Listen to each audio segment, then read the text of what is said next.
Di jantung Pulau Jawa, menjulang sebuah gunung yang tak bernama. Masyarakat sekitar hanya menyebutnya Gunung Sunyi, tempat di mana kabut abadi bersemayam dan bisikan angin membawa cerita-cerita yang tak ingin didengar.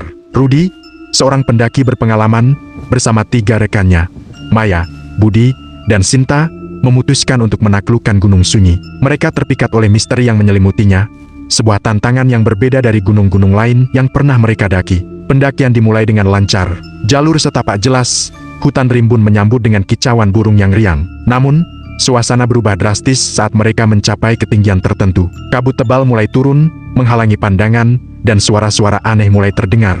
Bisikan angin yang awalnya menenangkan, kini terdengar seperti gumaman yang memanggil-manggil nama mereka. "Kalian dengar tidak?" tanya Maya, suaranya bergetar. "Seperti ada yang memanggil." "Ah, itu hanya perasaanmu saja," jawab Rudi, mencoba menenangkan. Namun, dalam hatinya, ia pun merasakan hal yang sama. Malam itu, mereka mendirikan tenda di sebuah lembah kecil. Api unggun mereka nyalakan, berharap dapat mengusir dingin dan rasa takut yang mulai menyelimuti. Namun, suara-suara aneh itu semakin menjadi-jadi, seperti ada yang berjalan di sekitar tenda, menggaruk-garuk dindingnya. "Siapa di sana?" teriak Budi, mencoba memberanikan diri. Tidak ada jawaban, hanya suara angin dan gumaman yang semakin jelas. Pagi harinya, mereka memutuskan untuk melanjutkan pendakian. Kabut masih tebal, membuat mereka harus berjalan beriringan agar tidak terpisah. Tiba-tiba, Sinta berteriak, "Lihat!"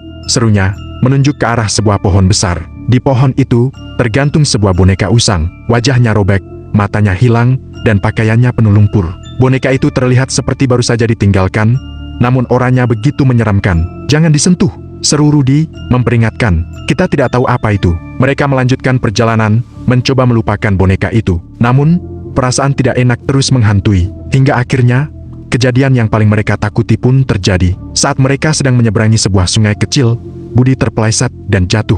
Ia berusaha meraih tangan Rudi, namun terlambat. Budi terseret arus dan menghilang di telan kabut. "Budi!" teriak mereka histeris. Mereka berusaha mencari, namun kabut terlalu tebal. Budi hilang, entah kemana. Dengan hati hancur, mereka memutuskan untuk kembali. Namun, perjalanan pulang terasa jauh lebih berat. Mereka merasa seperti ada yang mengikuti, mengawasi setiap gerakan mereka. Suara-suara aneh itu semakin jelas, seperti mengejek dan menertawakan mereka. Hingga akhirnya, mereka tiba di sebuah persimpangan. 2 jalan setapak membentang di depan mereka.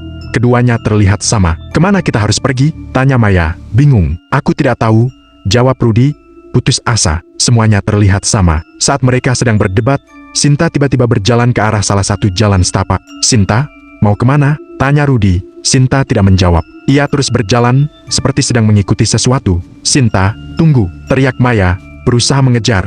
Namun, Sinta terus berjalan, semakin jauh, hingga akhirnya menghilang di telan kabut. Rudi dan Maya hanya bisa terdiam, terpaku di tempat mereka berdiri. Mereka telah kehilangan 2 teman, dan mereka tidak tahu apa yang harus dilakukan. Dengan sisa tenaga yang ada, mereka memutuskan untuk mengambil salah satu jalan setapak secara acak.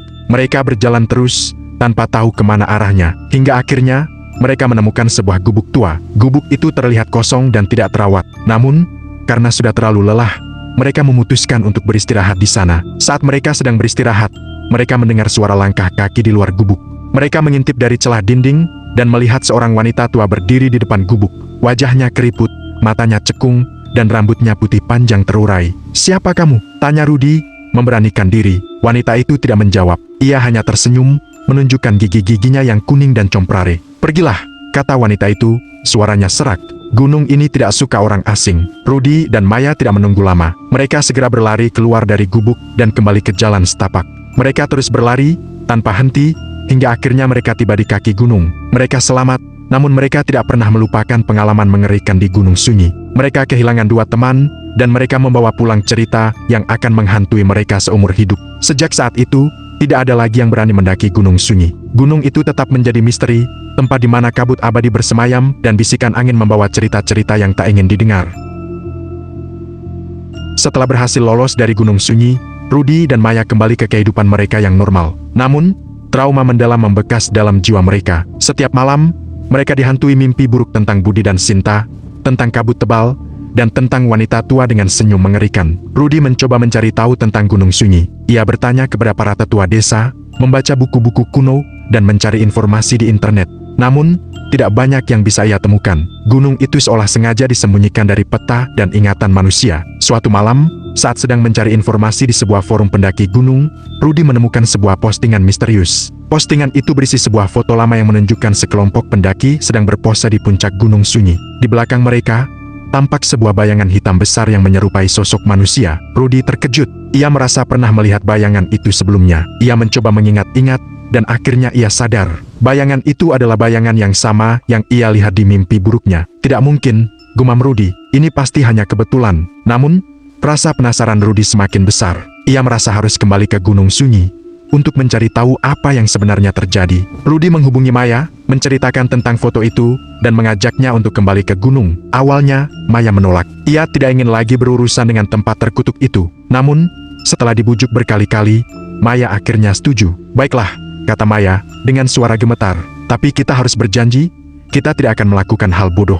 Kita hanya akan mencari informasi, dan kita akan segera kembali. Beberapa minggu kemudian, Rudy dan Maya kembali ke kaki Gunung Sunyi. Mereka membawa perlengkapan yang lebih lengkap, termasuk kamera, alat perekam suara, dan kompas. Mereka juga membawa seorang pemandu lokal bernama Pak Jono, yang bersedia menemani mereka mendaki gunung. Pendakian kali ini terasa lebih berat. Kabut tebal menyambut mereka sejak awal, dan suara-suara aneh itu terdengar lebih jelas. Mereka merasa seperti ada yang tidak suka dengan kedatangan mereka. Saat mereka mencapai tempat di mana Budi menghilang, Rudy dan Maya berhenti sejenak.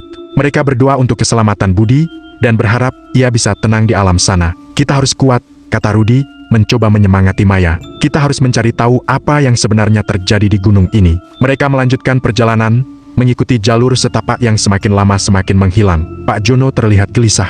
Ia terus melihat ke sekeliling, seperti sedang mencari sesuatu. Ada apa, Pak? Tanya Rudy. Saya merasa ada yang mengikuti kita, jawab Pak Jono, dengan suara berbisik. Saya tidak tahu apa itu, tapi saya bisa merasakannya. Rudy dan Maya saling berpandangan. Mereka juga merasakan hal yang sama. Mereka merasa seperti ada mata yang mengawasi setiap gerakan mereka. Malam itu, mereka mendirikan tenda di tempat yang sama di mana mereka mendirikan tenda saat pertama kali mendaki gunung. Api unggun mereka nyalakan, berharap dapat mengusir dingin dan rasa takut. Saat mereka sedang duduk di dekat api unggun, mereka mendengar suara langkah kaki di luar tenda. Mereka mengintip dari celah tenda, dan melihat sosok bayangan hitam besar berdiri di dekat pohon. Rudy dan Maya terkejut. Mereka tahu, bayangan itu adalah bayangan yang sama yang mereka lihat di foto dan di mimpi buruk mereka. Apa itu? Bisik Maya, dengan suara gemetar. Saya tidak tahu, jawab Rudy. Tapi kita harus menghadapinya. Rudy keluar dari tenda, diikuti oleh Maya dan Pak Jono. Mereka berjalan mendekati bayangan itu, dengan hati-hati. Siapa kamu? Teriak Rudy, mencoba memberanikan diri. Apa yang kamu inginkan? Bayangan itu tidak menjawab. Ia hanya berdiri diam, seperti sedang menunggu. Tiba-tiba, bayangan itu bergerak. Ia melompat ke arah Rudy, dengan kecepatan yang luar biasa. Rudy terkejut.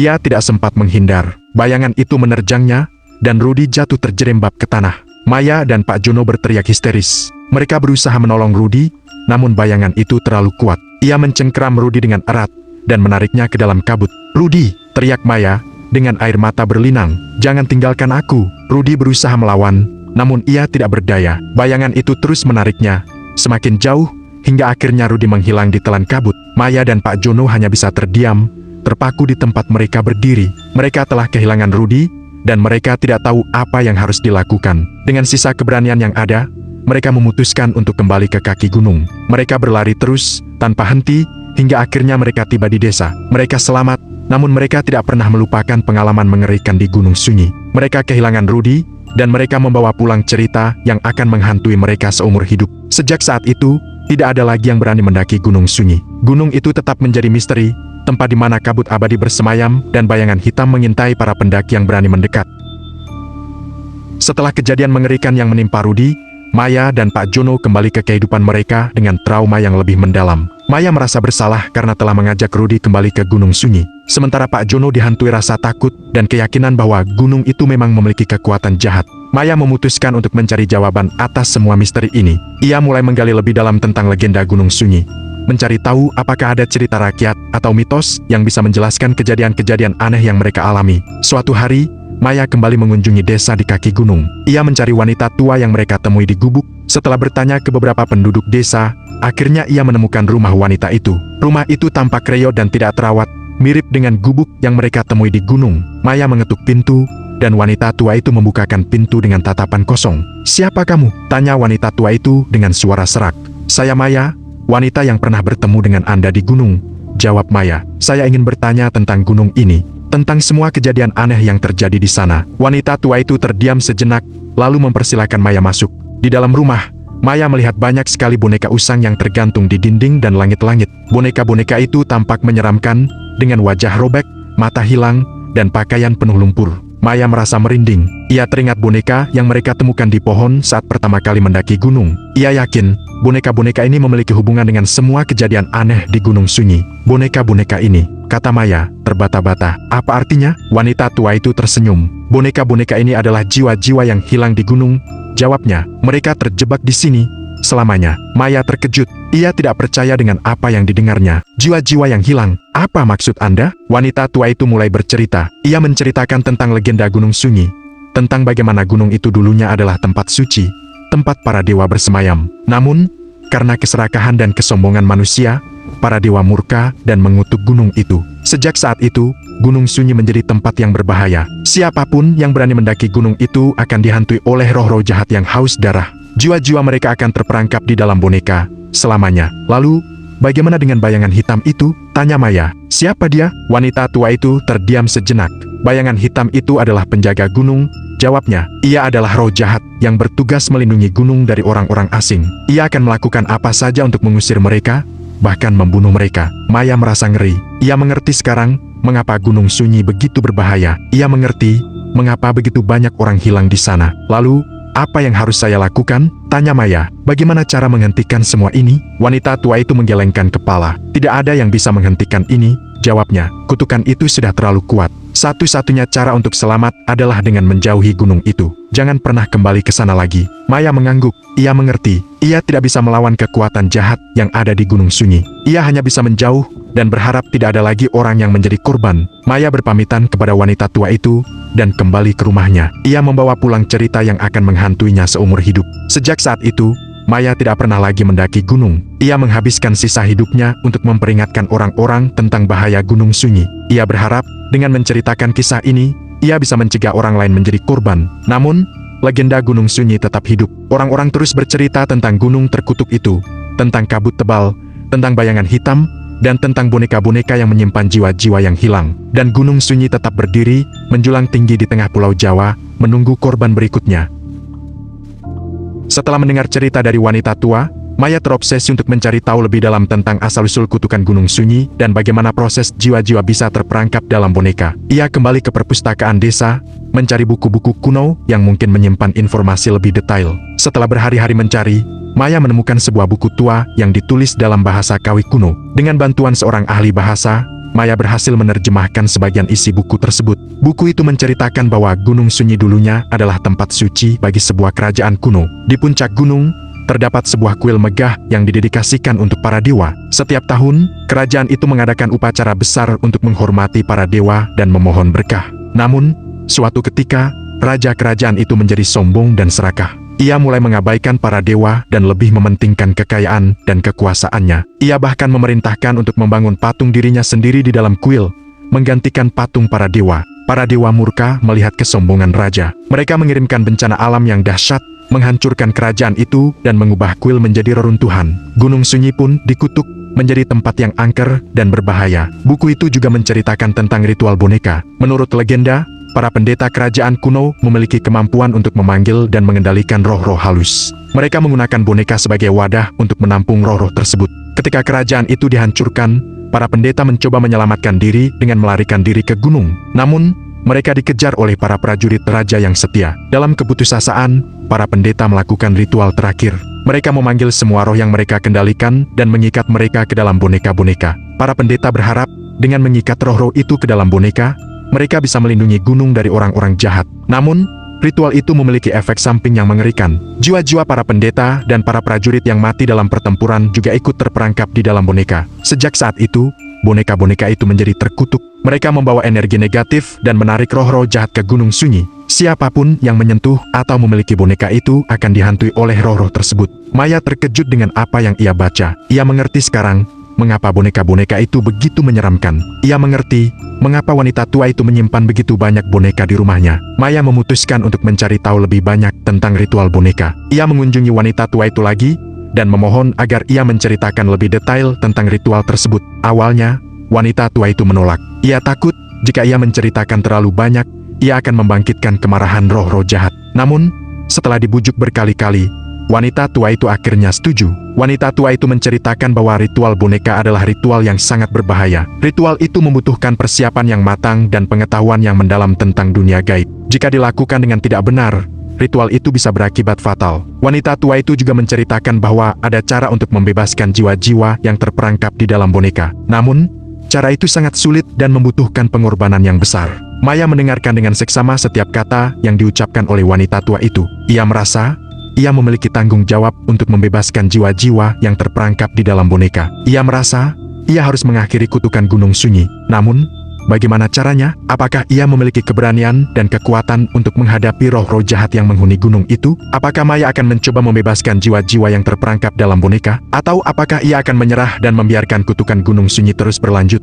Dengan pengetahuan yang didapat dari buku kuno dan wanita tua, Maya mempersiapkan diri untuk ritual pembebasan jiwa. Ia tahu ini adalah misi berbahaya, mungkin yang terakhir dalam hidupnya. Ia mempelajari setiap detail ritual, mengumpulkan bahan-bahan yang diperlukan, dan melatih diri secara spiritual. Pak Jono, meski masih trauma, merasa bertanggung jawab untuk membantu Maya. Ia tahu betul bahaya Gunung Sunyi, tapi ia juga percaya bahwa Maya adalah harapan terakhir untuk mengakhiri kutukan itu. Mereka berdua kembali mendaki Gunung Sunyi, kali ini dengan tujuan yang berbeda. Mereka tidak lagi mencari jawaban atau petualangan, tapi penebusan. Mereka membawa serta boneka-boneka yang dikumpulkan dari rumah wanita tua. Setiap boneka mewakili jiwa yang terperangkap. Pendakian kali ini terasa lebih berat dari sebelumnya. Kabut tebal menyambut mereka, suara-suara aneh semakin mengganggu, dan bayangan hitam seolah mengawasi setiap langkah mereka. Namun, Maya dan Pak Jono tidak gentar. Mereka bertekad untuk mencapai puncak gunung, tempat kuil kuno berada. Sesampainya di puncak, mereka menemukan reruntuhan kuil yang dipenuhi aura mistis. Maya mulai mempersiapkan ritual. Ia membuat lingkaran pelindung, menyalakan dupa, dan membaca mantra-mantra kuno. Pak Jono berjaga-jaga, melindungi Maya dari gangguan roh-roh jahat. Saat ritual mencapai puncaknya, Maya mengangkat boneka pertama. Ia memfokuskan pikirannya, memohon kepada para dewa untuk membebaskan jiwa yang terperangkap di dalamnya. Tiba-tiba, boneka itu bergetar hebat, lalu hancur menjadi debu. Sebuah cahaya kecil keluar dari debu itu, lalu terbang ke langit. Maya melanjutkan ritual dengan boneka-boneka lainnya. Setiap kali sebuah boneka hancur, sebuah cahaya kecil keluar dan terbang ke langit. Semakin banyak jiwa yang dibebaskan, semakin kuat energi positif yang terasa di sekitar mereka. Namun, bayangan hitam tidak tinggal diam. Ia menyerang Maya dan Pak Jono dengan kekuatan penuh. Ia mengirimkan angin kencang, petir, dan ilusi-ilusi mengerikan. Pak Jono berusaha melindungi Maya, tapi ia kewalahan. Saat Maya mengangkat boneka terakhir, bayangan hitam menyerangnya dengan serangan yang mematikan. Pak Jono mendorong Maya hingga terjatuh, lalu menerima serangan itu. Pak Jono terlempar jauh dan jatuh pingsan. Maya melihat Pak Jono tergeletak tak berdaya. Ia merasa bersalah dan putus asa. Ia tahu, ia tidak bisa mengalahkan bayangan hitam sendirian. Namun, Maya tidak menyerah. Ia teringat kata-kata wanita tua, bahwa ritual pembebasan membutuhkan pengorbanan yang besar.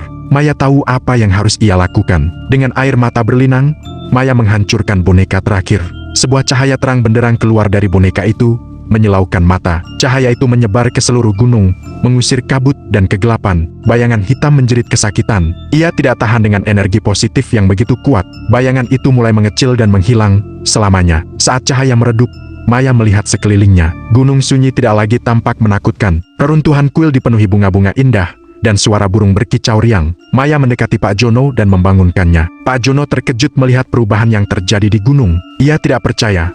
Kutukan itu telah berakhir. Maya dan Pak Jono turun dari gunung dengan hati yang lega. Mereka telah berhasil membebaskan jiwa-jiwa yang terperangkap dan mengakhiri kutukan Gunung Sunyi. Sejak saat itu, Gunung Sunyi kembali menjadi tempat yang damai dan indah.